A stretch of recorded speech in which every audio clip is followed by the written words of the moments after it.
Exode chapitre 1. Quand la bénédiction devient menace. Voici des noms des fils d'Israël, venus en Égypte avec Jacob et la famille de chacun d'eux. Ruben, Siméon, Lévi, Juda, Issachar, Zabulon, Benjamin, Dan, Nephtali, Gad et Aser. Les personnes issues de Jacob étaient au nombre de 70 en tout. Joseph était alors en Égypte. Joseph mourut, ainsi que tous ses frères et toute cette génération-là. Les enfants d'Israël furent féconds et multiplièrent. Ils s'accrurent et devinrent de plus en plus puissants. Et le pays en fut rempli. Il s'éleva sur l'Égypte un nouveau roi, qui n'avait point connu Joseph. Il dit à son peuple, « Voilà les enfants d'Israël qui forment un peuple plus nombreux et plus puissant que nous. Allons, montrons-nous habiles à son égard. Empêchons qu'il ne s'accroisse, et que, s'il survient une guerre, il ne se joigne à nos ennemis pour nous combattre et sortir ensuite du pays. » Et l'on établit sur lui des chefs de corvée, afin de l'accabler de travaux pénibles. C'est ainsi qu'il bâtit les villes de Pithom et de Ramsès pour servir de magasin à Pharaon. Mais plus on l'accablait, plus il multipliait et s'accroissait, et l'on prit en aversion les enfants d'Israël. Alors les Égyptiens réduisirent les enfants d'Israël à une dure servitude.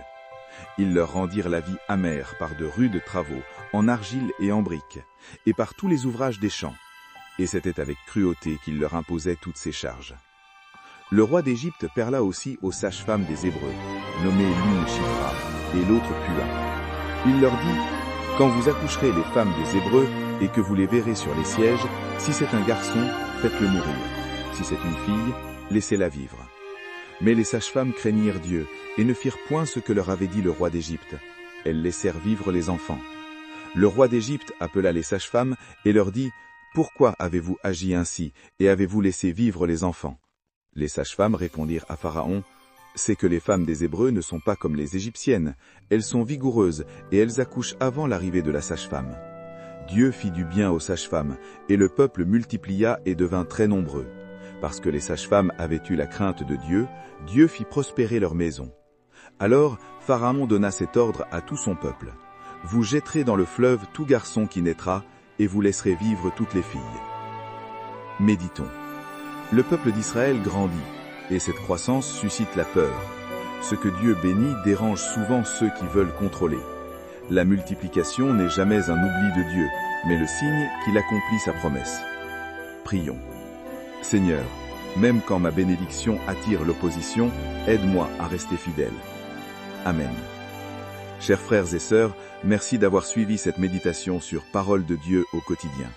Si cette vidéo t'a touché, mets un like, abonne-toi et active la cloche pour ne rien manquer.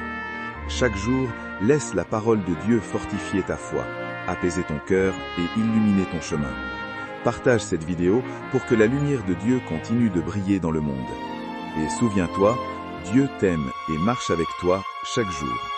À très bientôt dans une nouvelle méditation de Parole de Dieu au quotidien.